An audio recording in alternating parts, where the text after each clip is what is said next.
हल्द्वानी में डॉक्टर राम लोहिया की आज 53वीं पुण्यतिथि मनाई गई। इस मौके पर समाजवादी पार्टी के कार्यकर्ता मौजूद रहे। आज हल्द्वानी में समाजवादी पार्टी के कार्यालय में डॉक्टर राम मनोहर लोहिया की पुण्यतिथि मनाई गई। इस मौके पर समाजवादी के प्रदेश प्रभारी ने कहा कि आज जिस प्रकार से समाजवादी पार्टी की धारा बह रही है और भ्रष्टाचार का बोलबाला है, कोई भी सुनने को तैयार नहीं है और आने वाले 2022 के चुनाव में समाजवादी पार्टी की जीत होगी। जिस प्रकार से उत्तर प्रदेश में भ्रष्टाचार और गुंडागर्दी का बोलबाला हो रहा है, बहन बेटियां सुरक्षित नहीं है, जबकि डॉक्टर राम मनोहर लोहिया ने ही समाजवाद की धारा फैलाई थी, सबको एक साथ रहने का निर्देश दिया था।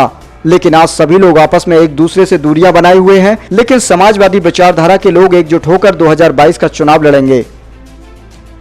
मैं आज पुण्यतिथि पर डॉक्टर राम मनोहर लोहिया जी की मैं श्रद्धांजलि अर्पित करता हूँ और सारे साथी समाजवादी पार्टी हम लोग एकत्रित हुए। हमारा सिर्फ यही कहना है, जो लोहिया जी के विचार थे कि इस देश के अंदर सिर्फ धर्म और जाति के नाम पे ना बांटा जाए, सारे धर्मों को एक साथ रहकर इस देश को आगे बढ़ाना चाहिए। जिस नीति से ये हमारी जो भी राजनीतिक दल है और जाति और धर्म में बांट के रख दिया लोगों ने, जब तक ये सारे धर्म सारी जाति एक नहीं होंगी, जब तक देश का भला नहीं होगा। डॉक्टर राम मनोहर लोहिया जी की पुण्यतिथि के अवसर पर पूरे देश में समाजवादी लोग आज इकट्ठा हो रहे हैं और इस देश में समाजवादी विचारधारा का एक बहुत बड़ा वर्ग है।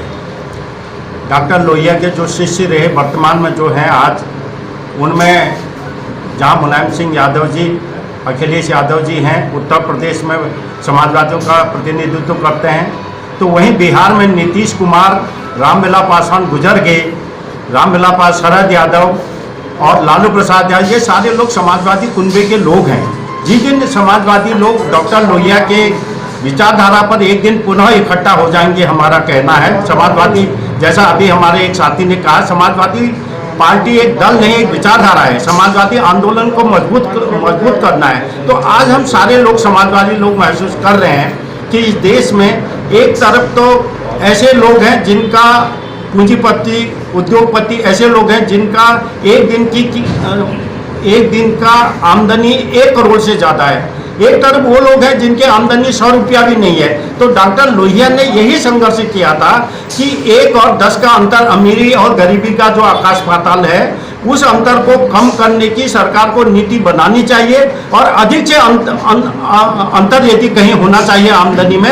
एक आदमी 1 रुपया कमा रहा था, दूसरे जो अधिक कमाने वाला 10 ही कमाए, ये नहीं 1 और 100 का हो। लेकिन आज जो है सारे पूंजीपतियों के हाथ में सारा मामला चला गया है, रोजगार सारा छीन गया है और किसानों का शोषण हो रहा है, गरीबों का शोषण हो रहा है। कहीं कोई व्यवस्था दिखाई नहीं दे रही। सारा सरकार, भारत सरकार पूरी उद्योगपतियों के हाथ में है। तो हम चाहते हैं कि डॉक्टर लोहिया की पुण्यतिथि के अवसर पर पूरे देश में जो भी लोग आज डॉक्टर लोहिया को याद कर रहे होंगे, उनको श्रद्धांजलि दे रहे होंगे, वो इकट्ठा हों। अन्याय के खिलाफ जो संघर्ष करना है, उसके लिए समाजवादियों को इकट्ठा होना है। जो अमीरी और गरीबी का आकाश पाताल बढ़ता चला जा रहा है, उस लड़ाई को लड़ने के लिए समाजवादियों को इकट्ठा होना है आज। और इस संघर्ष को हम चाहते हैं उत्तराखंड में कि जो समाजवादी दल के लोग हैं, आज हम उनकी पुण्यतिथि पर याद कर रहे हैं कि हम जो लोग संघर्ष से भूल गए हैं, समाजवादी कार्यकर्ता, जो हमारा संघर्ष ही एक चरित्र हुआ करता समाजवादियों का, उस संघर्ष को हम भूल गए हैं। कैसे हम फिर से संघर्ष